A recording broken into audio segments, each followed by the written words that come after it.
Hello student, आज हम English में करेंगे साउंड ऑफ यूटी। इससे पहले मैंने आपको साउंड ऑफ ए ई आई ओ तक के कंप्लीट करवा दिए हैं। तो वीडियो स्टार्ट करने से पहले मेरे चैनल को सब्सक्राइब जरूर कर लें और बेल आइकन को भी प्रेस कर दें ताकि मेरी न्यू वीडियो की नोटिफिकेशन आपको मिल सके।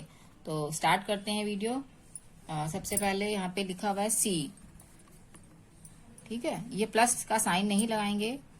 यू टी, ये हो गया हमारा word C U T cut.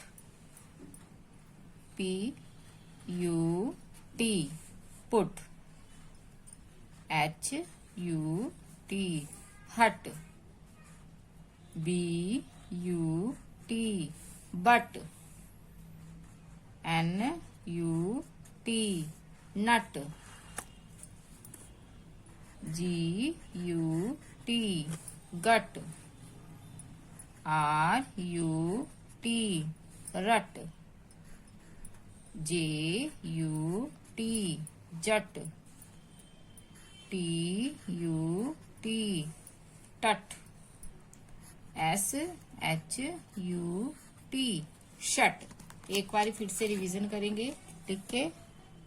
C U T cut, P U T put, H U T hut, B U T but, N U T nut,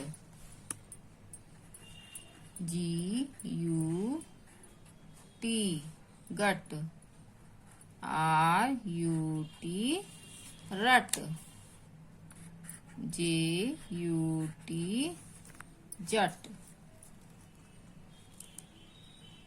T U T tut, S H U T shut। ठीक है बच्चे, इस तरीके से हमने add करके words बनाने हैं और साउंड ऑफ यूटी पढ़ना है और लिखना है। और इस तरीके से वीडियो को आज के लिए इतना ही, और आगे की वीडियो के लिए मेरे चैनल को लाइक शेयर सब्सक्राइब जरूर करें। और मेरा वीडियो अगर अच्छा लगा हो तो लाइक जरूर करें। ठीक है, आगे की अगली वीडियो के लिए, तब तक के लिए बाय बाय बच्चे।